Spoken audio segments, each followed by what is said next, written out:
In today's tutorial I'm going to teach you how to make a ripple with a granny. Yes, you can make these really simply, and I'm really surprised how fast they go.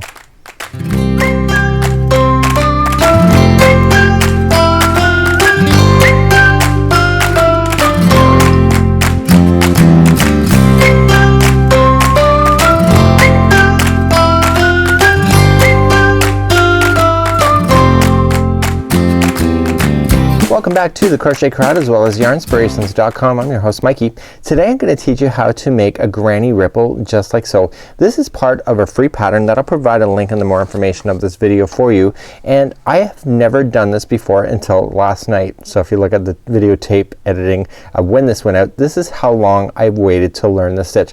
I really thought it was gonna be a lot harder to make this than it really is, and actually I'm kind of embarrassed now that I waited so long to figure out how to do it. So today I'm going to arm you with some information in order for you to be able to do it. So you can either follow the written instructions, or I have this really crude diagram that I did for myself in order for me to figure out how many stitches to make, because I figured out how to change the sizes based on the information that's in the pattern. So here's my little diagram that I made for myself so I could figure out how many stitches I can do in order to change it. So you're looking at the particular Afghan in the pattern, and you can see that there is the rippling effect all throughout it. So I thought to myself, what if I don't want the size that's in the pattern? Well, I figured it out that it's in sets of 18. So if you chain in sets of 18, so you go 18, 18, 18, and then you can just add 1 at the end. So it says multiple of 18 plus 1. So that means that you're gonna go in 18, 18, 18, 18 as long as you want to go, and then at the very end of your chain you're just gonna add 1, and then you can maintain the balance of the entire project by making it sure it's at 18. So without further ado, you can use any size crochet hook, any type of yarn that you want to do. You can change the colors as often as you want to. It is amazing little idea, and you can have a lot of fun at the same time. And again, just like granny squares, this goes really relatively quickly. So let's begin. I'm gonna start off with a slip knot, and I'm going to be using a size, what is this today, a 5.5 millimeter size I. I'm using Bernat Super Value yarn to demonstrate this today. So remember that the slip knot never counts as one, and as I promised, it's in sets of 18. So you don't have to get the calculator and say 18 times so and so. Just use the chain to figure out how long you want to make it. So I'm gonna go 1, 2, 3, 4, 5, 6, 7, 8, 9, 10, 11, 12, 13, 14, 15, 16, and 17, and 18. So there is my first set. So I'm gonna be able to get one chevron or one ripple out of this so far. What you have to keep in mind is that the length that you see here is not the length that it's gonna end up appearing, or the width. What's gonna happen is, because it is going up and down in a ripple, you should look at it from this perspective. So basically how long you see it here is actually much shorter once it begins to do the ripple. So I'm going to do this just like the diagram. So I'm gonna add another 2 sets of 18. So 1, 2, 3, 4, 5, 6, 7, 8, 9, 10, 11, 12, 13, 14, 15, 16, 17, and 18. Is it long enough? Yes or no? And for you, you can stop whenever you want. I'm gonna do one more set. So 1, 2, 3, 4, 5, 6, 7, 8, 9, 10, 11, 12, 13, 14, 15, 16, 17, and 18. So as I promised already, it's in sets of 18 plus 1. So once you have your 18 in there and you have your chain long enough, just add 1 more so that the project stays in balance. And this is what we have so far. So let's begin. We're going to start off by starting off the first group of 3 double crochets together. So what you're going to do is just count 5th back from the hook. So you got 1, 2, 3, 4, and 5. Once you get your 5th, just turn it over. It looks better, and then just double crochet 3 times in there. Okay. So just double crochet into the same chain 3 times. So it's just like a normal granny where you put in a 3 somewhere. This is where it is. So coming back to the chain, I want you to skip over 2 and then double crochet 3 times into the 3rd chain over. So this is actually appearing as if it's going up a hill, You can't really see it at this point, but this is what's gonna happen. So visualize it like it's going up a hill. We're gonna skip 2 more stitches, and now we're gonna do the top peak of each of this chevron for this section, and you're just going to double crochet 3 times into the third one over.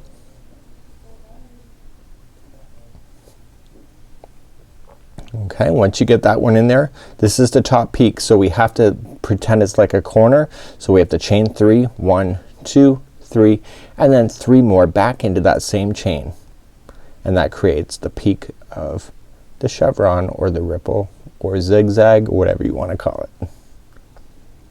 So now we're gonna come down the other side of the chevron, so you can kind of really see it there. It's coming up, it gets to the peak, and now it's gonna head back down.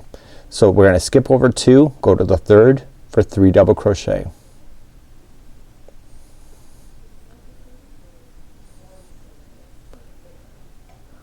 Just like that, and then skip over another 2, go to the third for 3 more double crochet.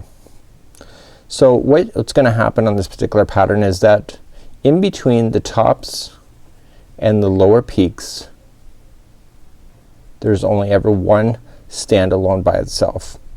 Okay, and this is gonna make sense in just a moment. Okay, so this is the bottom here, this is the middle, and this is the top. So there's ever only one in the middle. So this is the bottom of the peak, and this is only just for the chain area. We have to skip 5. So 1, 2, 3, 4, 5, and go to the 6 and just 3 double crochets there. This is the bottom of the chevron, and it's gonna create a point on the bottom side. Okay, so you got that going up. Now this is now starting to go up the other way. So now let's continue to go up the hill. So we're gonna skip over 2, go to the third for 3 double crochet again. So this is the middle of going up the hill. If you can just visualize it in 3 sections, I just found it was easier for myself. We're gonna skip over 2, and we're gonna do the top peak. So the top peak is 3 double crochet to start into the same chain, and again this gets easier once you get beyond this chain, and then you're just gonna chain 3, okay, and then back into the same space for 3 more double crochet, and you've just created another top peak of your chevron, your ripple, or your zigzag, whatever you want to call it. Okay, so it's looking like this. So we're gonna come back down the hill. So we're gonna skip over 2 more on the chain, 1 and 2, go to the third for 3 double crochet. So this is the middle. Now I'm being very loose with my stitches for demonstration purposes. My original is not this loose in the bottom. Okay, and now we're going to skip over 2 more, and we're going to do the bottom peak again. So it's 3 double crochet to start with.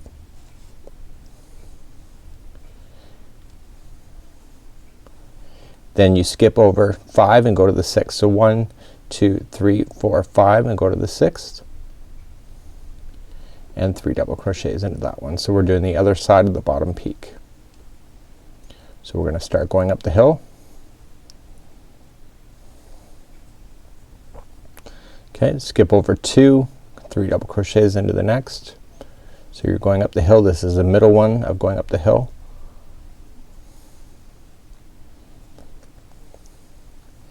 Okay, skip over 2, and this one is in the third, and this is the top peak again. So what's in the peak? That's right, 3 double crochet, chain 3, 3 double crochet. 1, 2, and 3. So you're doing this all the way across your particular chains that you have in order to make it work for your entire project. And you'll notice it's in the next row that we're gonna do is really it's gonna start bending the project and making it more obvious. So we're gonna come down the other side. So we're skipping over 2 and 3 double crochet into the third.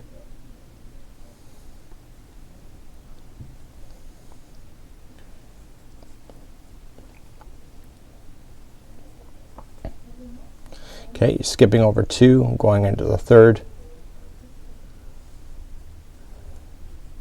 and that's 3 double crochets. So that's the bottom of the peak, but you're not gonna go up anymore because you're on the end of the line.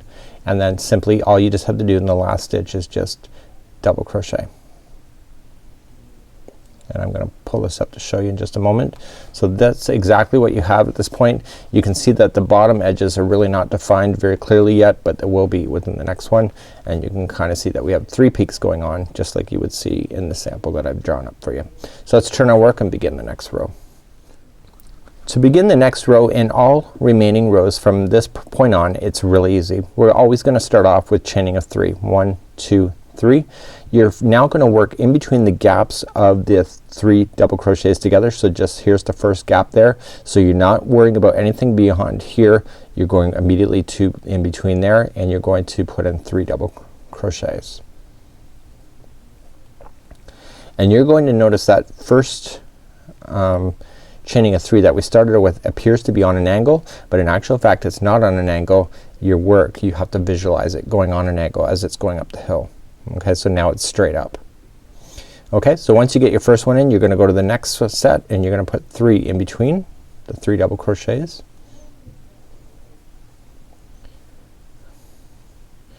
And now you're at the top of the peak here. So what do you think it's gonna be? That's right, it's 3 double crochet. And then how many chains is it? That's right, it's 3. So we got 1, 2, and 3, and because it's the top of the peak, what are we gonna do next? That's right, we're gonna put 3 double crochets in. So we're gonna pretend it's like a corner of an Afghan. So now we're gonna come down the hill, so we're gonna look for the next gap space and put in 3 double crochet. So this is the middle one of the 3, and you're gonna come and put the next one into the between the next middle, and this is the bottom one of the 3.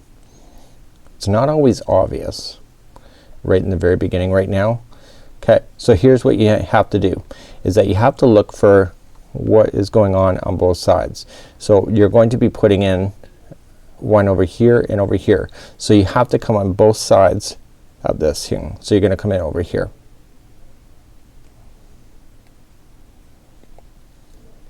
So now you have to look, where's the next one gonna be? I have to tell you, you're on the bottom here. You're going to skip over 2 of these, okay, 2 of the sets, and go into in between the 3rd and the 4th.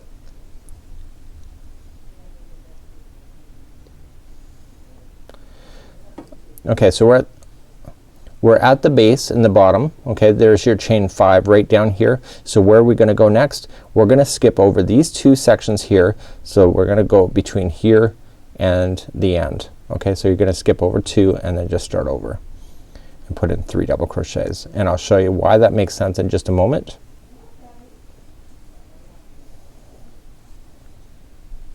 Okay, so basically what's happened here is that you have to maintain it. This is the point coming down, and so if you went in between here, then basically you're going to lose that point sinking down.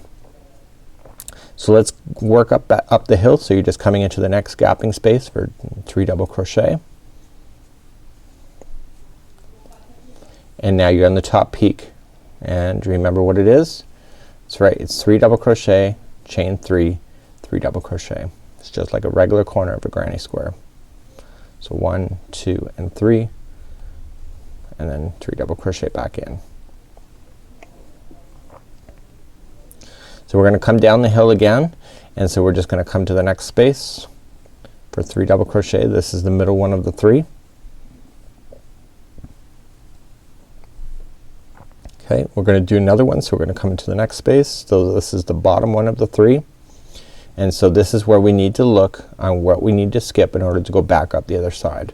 So we're gonna skip over the next 2 sections right here and go right here, so that those 2 middle ones stay down in the bottom, and there's 3 double crochet. So we just immediately just jump over and 3 double crochet in there, and you can clearly see that those 2 at the base, see it's doing the right turn.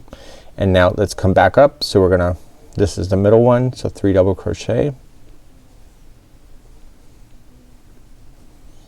Okay, and then top peak.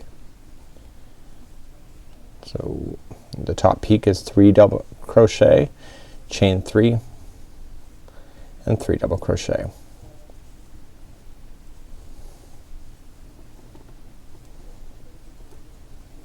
Okay, we're gonna go down the hill, but we're gonna be running out of stitches, so we gotta watch what we're doing here. We're gonna come into the next gap space as we go down the hill, so this is the middle one of the 3, and then we're gonna come into the next space, which is the base of the 3. It's the bottom one of the 3.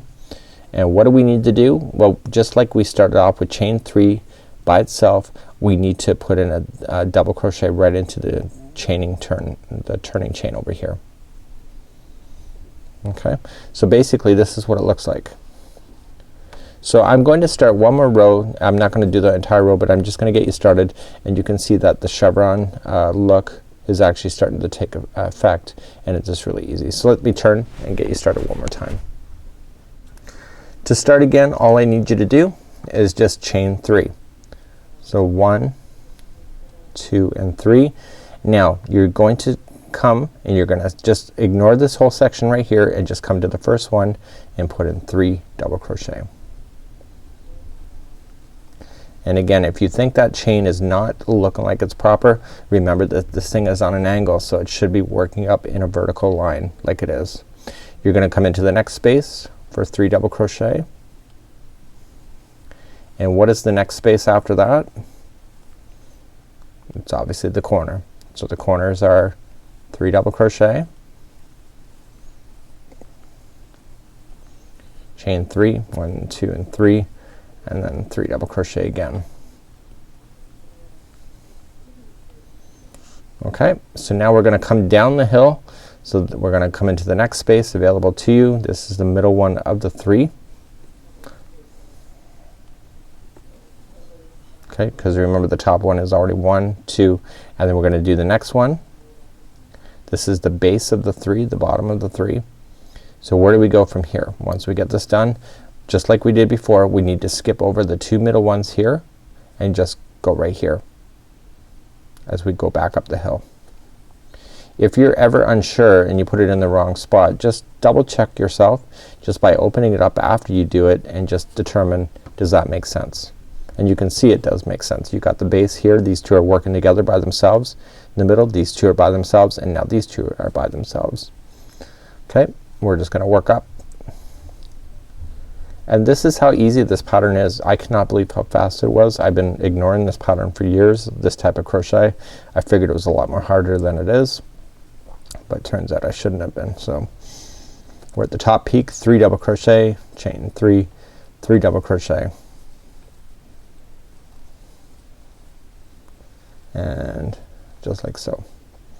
So when you come back, you can always do borders around these things. As per the pattern, it's actually asking you to do single crochet around the base chain here, and it provides a really neat thing, and you can find more information about that in the pattern itself.